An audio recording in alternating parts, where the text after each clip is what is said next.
When my mum passed away, I was the sole one responsible for cleaning up her house. I don't have any siblings and I didn't know my dad. As far as I knew, he was dead. So it fell on me to handle her affairs. I'm not the most organised person, so I have to say, it was a pretty intimidating task. I started with the usual stuff, getting her affairs in order, taking care of the funeral arrangements, everything you have to do up until the body is buried. After that, it was just a matter of going through all of her stuff, piece by piece. To say my mum was something of a hoarder would be an understatement. Okay, so she was hardly reality TV worthy, but she hung on to a lot of junk. It was overwhelming going through everything, but I won't lie, it felt nice. Each little trinket was a memory. Even the tattered doily she saved brought back warm feelings of my childhood Halloweens, when she would lay it out on an end table where we kept the candy bucket. I spent a few days going through all of it. She had a shed in her backyard, a sizable thing where she kept most of her knickknacks. It was cold in that shed, holes in the side of it letting in freezing winds. I wore my thick jacket and worked into the night, just me and the twin sounds of wind and shuffling boxes. Before long, I let my mind wander to the loneliness of my task and the decreasing light outside. I hadn't even realised it was getting so dark, and I kind of freaked myself out thinking about the wind whistling through the holes in the walls. I was more drained than I realised. There were plenty of boxes still to sort through, but only one left on the ground. Determined to finish this one and then enjoy my night, I lifted the lid and was pleasantly surprised. Inside was my old Nintendo and a stack of games. Now, I'm hardly a gamer. I have a current console and I use it for one series that my friends and I play regularly, but that's about it. As a kid, we didn't have a lot of money, but I remember my mum splurging one Christmas and getting it for me. I only ever owned a few games, but I played the hell out of them. I remember my days bunny hopping in The Adventure of Link, and was really confused why they changed the gameplay for Legend of Zelda. A friend had to tell me that Adventure of Link actually came second, which blew my mind. Link was the main character. Why wouldn't they title the first game after him? I had 5 and I remembered them all too well. The warm feeling of sitting in front of our TV coming back to me as I poured them out of the box and slid them out of their sleeves. That satisfying sound of plastic scraping against plastic, bringing a smile to my face. Final Fantasy, where I spent hours trying to perfect the right party. Adventure Island, which I always replayed just to use the skateboard. Ninja Turtles, which I beat as every character. There were 5 that I remembered so vividly, so I was surprised when I pulled out a 6th game. The cartridge was black instead of the usual grey, which seemed like it should have sparked my memory right then and there, but it didn't. It didn't help that the title on top of the cover had been worn away, leaving me with just the art. As I stared at the image of a sinister figure clutching a tombstone as he rose from an open grave, it came back to me. I used to play this game every day. I had enjoyed it because it was kinda dark. It felt like a forbidden thing that I shouldn't have been allowed to play. The whole thing took place at night, and I remembered having to explore a dark castle to kill a demon. Thinking about it, I couldn't recall exactly what made it so dark, because it wasn't like Final Fantasy didn't have skeletons and monsters. That really annoyed me. It's like trying to remember someone's name that you see every day, but it's stuck in the back of your head. For something that I had played all the time, it was unacceptable that I couldn't remember more than first entering that imposing castle, let alone the title of it. Right then I decided I needed to try it out again. I wanted to relive those glory days, find out what I'd forgotten. In my head, that castle was an imposing sight, fully realised in beautiful graphics. Part of me just wanted to see how much of my memory was tainted by rose-coloured glasses. There were 2 old CRT TVs in the shed, but only the small black one worked. I set it down on a bar stool, plugged it into an extension cord and ran that along the floor to the only power outlet in the shed. I got the Nintendo hooked up too, attached the AV cable to the TV, the controller to the console. Everything powered on just fine. I stared at the fuzzy penguins on the TV. A little joke my mum and I had, that the static looked like a bunch of jumbled up fuzzy penguins. I pressed the channel button until I switched over to channel 3 and was met with a black screen. I was feeling kind of excited as I pulled the cartridge from its sleeve. It reminded me of Christmas morning, getting a new game each year. My mum was always so happy watching me unwrap it. She always knew just what I wanted because she'd bring home old issues of Nintendo Power from the houses she cleaned, and I'd tell her stories about all the cool games I saw. Of course, I was always behind the times on the cool new games, but I didn't care, because I loved what I had, no matter if everyone else had already played them. The lid popped up with a satisfying click, the spring squeaking ever so slightly. The mystery cartridge slid in, plastic scraping the sides of the machine, chipset clicking in. I pressed down, pushing the game into position, and hit the reset button. Nothing happened. I was still staring at a black screen. Panic rushed through me. Not a real or earned panic, but panic all the same. The thought that I might not get to play this game, have to forever go without being able to remember the title, filled me with existential dread. It's hard to let stuff like that go without it nagging at you forever, or at least for an extremely annoying day. I breathed and told myself it would work, pulling out the cartridge and doing the same thing every kid with a Nintendo was all too familiar with. I blew into it. It looks like you're trying to play it like a harmonica, but it gets the job done. Lo and behold, I popped it back in, pressed the reset button, and the screen flashed as the game booted to the title screen, but it was just an image of that imposing castle. How could a game not include its title on the title screen? It didn't make any sense.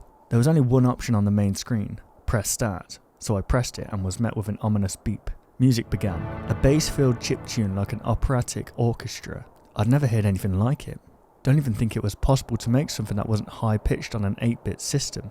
The screen faded out with a pixelated wash of colours. There were no text boxes explaining my quest. I was just dumped right into a forest. My character looked like an average person, just wearing plain pants and a shirt. He looked nothing like the typical fantasy heroes, knights in armour or Belmonts carrying whips. I hit the right arrow and my character started walking.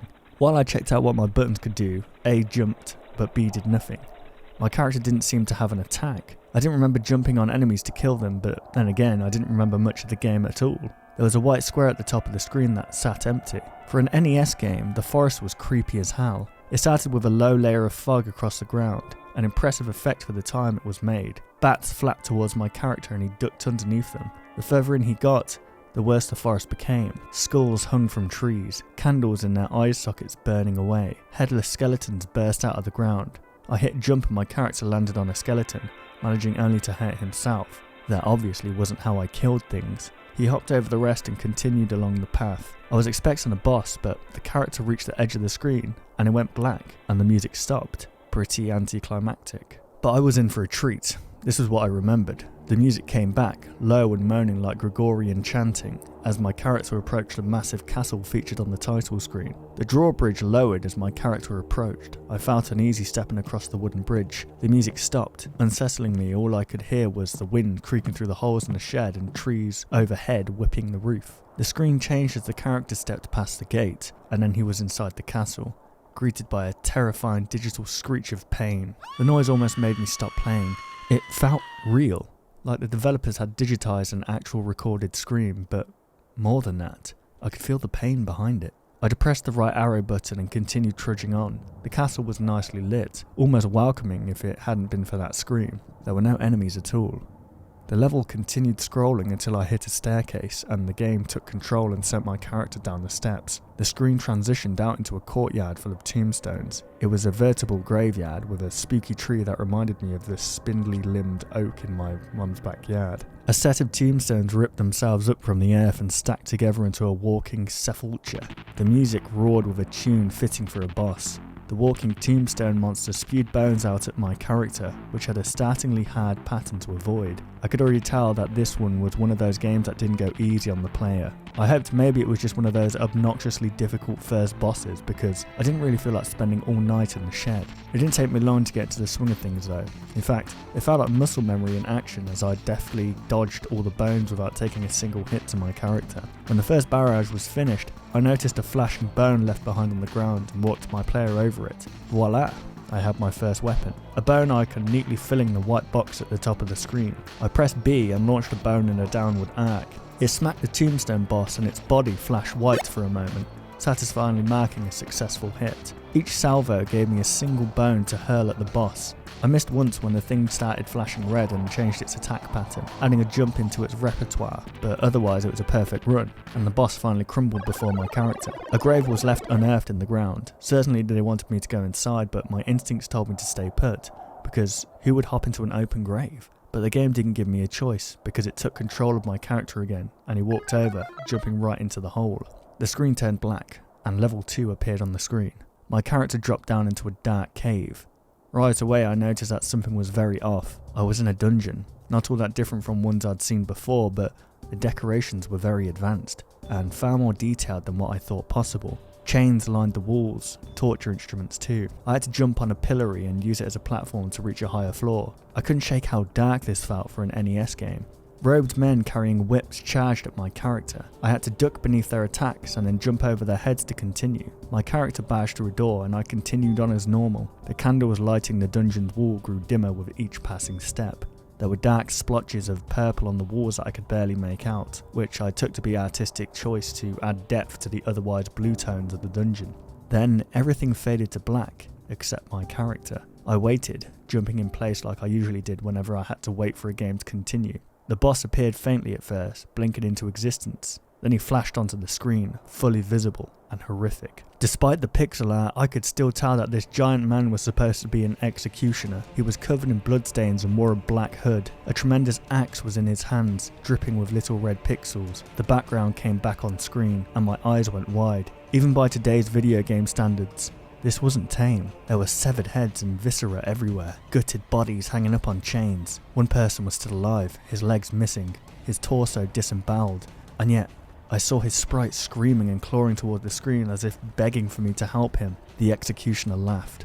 I was in a bit of a daze and took some hits from the boss, but I got his pattern down quickly. I had to run forward whenever he jumped and slammed his axe down to get underneath the weapon. Just like the Tombstone boss, each impact of the axe would create a flashing stone pickup on screen that I could throw at the executioner. It only took 6 hits to kill him, and the whirlwind attack he added when he was close to death was dodged simply by ducking. My character walked off screen, and text flashed again on a black background telling me I was on level 3. It looked like I was still in the dungeon, but things had gone from bad to worse. I realised now that those purple blotches I had thought were shadowed bricks were actually bloodstains. The torture devices were filled with squirming people, their digitised voices begging for release. The enemies looked like more of the same torturers but dressed in leather armour instead of robes. However, I soon realised that their outfits were scandalously made of straps, and they appeared to have their genitals exposed as well as they could be by 8-bit graphics. Whenever one of the enemies approached me, if there was a torture victim between him and my character, he would whip the victim. Chunks of flesh would break off in showers of blood, and little pixels representing their skin landed on the ground. Exposed bone would be left behind from their flint skin. I accidentally hit B when I meant to jump,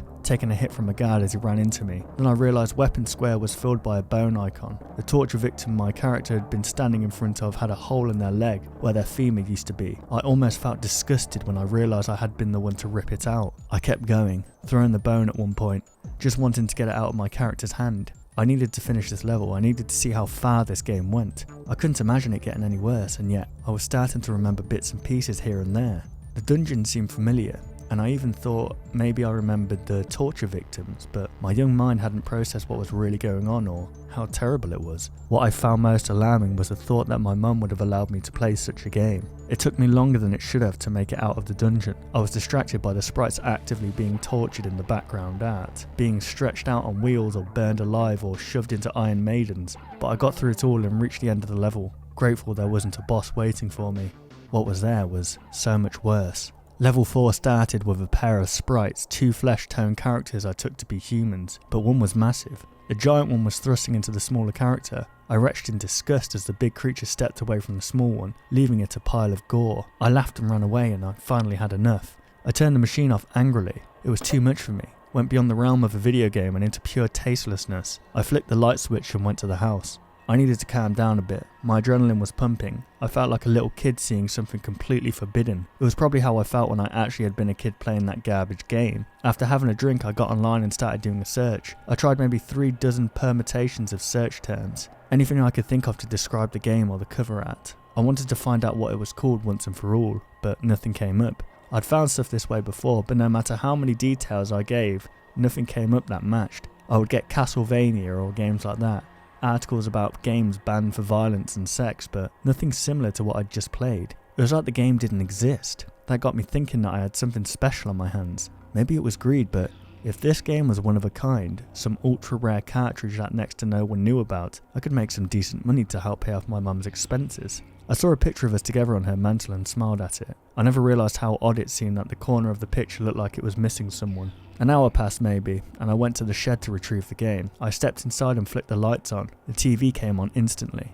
Weirdly enough, the NES did too, without me touching anything. The game booted to the start screen. I stepped over to turn the machine off, but before I could touch the controller, there was the same ominous beep I had heard when pressing the start button, and the game began. I thought that maybe it was playing a demo, like how a lot of these older games used to do. The problem with that theory was that the character on screen wasn't moving. He was just stood there in his yellow shirt and blue pants right where I'd left him. Curiosity forced my hand, and I picked up the controller. As I expected, this level got even worse. The torture became sexual in nature, sprites in the background forcing themselves on others in masses of pixelated flesh. The enemies appeared to be nude women bound in bondage gear, their limbs twisted so that all they had to do was walk towards me and make anguished groaning noises beneath their masks. About halfway through the level, I was given a whip and used it to attack the bondage women, but it had the opposite effect from what I expected. The enemies squirmed and writhed when they were attacked by the whip, then just kept coming even as their sprites reddened with blood. I jumped and dodged the rest of the way, trying to ignore what I saw in the background and just focused on reaching the end. A boss awaited me, the same big man from the beginning of the level. He was fast and constantly laughing every time he charged my character. He would lash out with a whip occasionally just to throw me off. I dodged, but no weapons ever appeared even after a minute of this. The more I stared, the more I noticed my character. It was just odd how unremarkable he was for a video game character. Brown hair, yellow t-shirt, blue pants. I looked down. It was actually exactly what I was wearing. In my distraction I got rammed by the boss, but this wasn't a normal encounter. Normally my character would flash bounce back and then be controllable again. This time when he touched me, the boss grabbed me and pushed me over. I lunged forward and turned off the console just in time to avoid the image on screen. I breathed a sigh, utterly traumatized. Then the game came back. I'd been staring at a black screen, and now my character was standing there like nothing happened, being laughed at, and the boss music was coming through the TV's tiny speakers. I leaned forward and turned off the TV. The button clicked beneath my finger and the picture faded away. I couldn't believe my eyes. But the TV turned back on too. It had to be something with the wiring, I told myself. There was no other explanation. This time I had a weapon in my hands.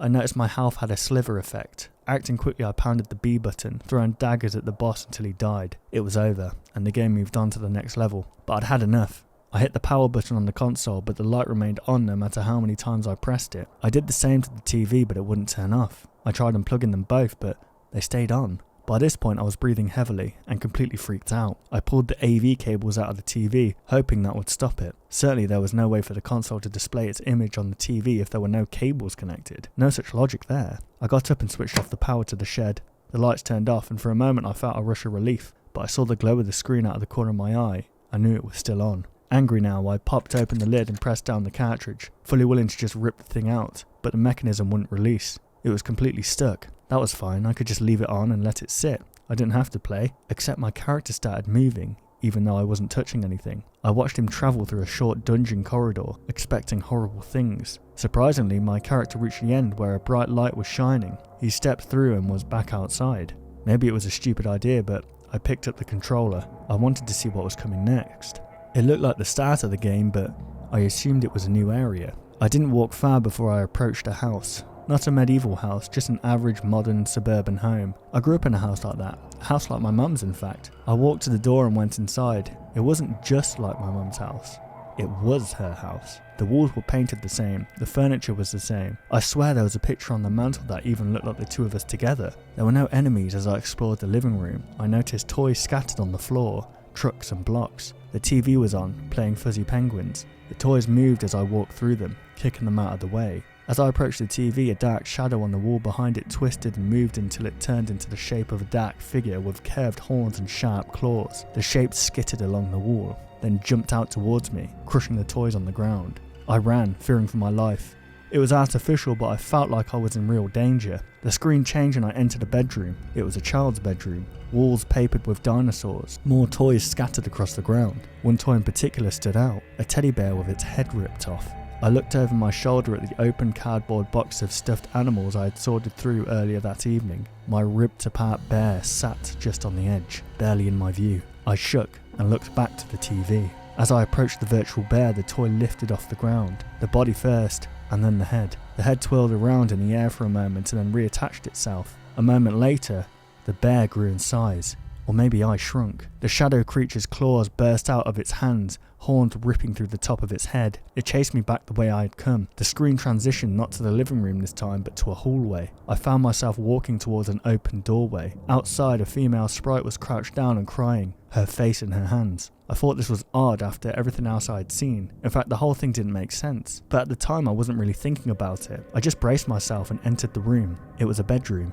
A bolt of lightning came from the outside windows. The flash of lightning illuminated the shadow figure sitting sullenly on the bed. The room returned to darkness, and then another bolt filled it with lasting light. This time the shadow took on the shape of a man, completely normal looking. He looked up at my character, who was looking more and more like me by the second. Even composed of simple pixels, I could tell the boss was glaring at me. He threw down a glass bottle which broke, and then stood. I tried to move, but my sprite was frozen in place, just like I was as I watched the boss approach. I was definitely smaller than before, and shrinking still, becoming no taller than a child. I watched as the boss removed the belt from his pants and held it tightly in his fist like a whip. He approached me, appearing to reach for the front of his pants. I wasn't sure if it was to hold them up or pull them down. Still frozen, unable to think, unable to breathe, I watched in horror as the boss grabbed me and the screen faded to black. A tear ran down my cheek as I listened to the sound effects playing in the background, the crack of a belt, a child crying. The darkness faded and I realised I had control again. The boss was sitting on the bed facing away from me.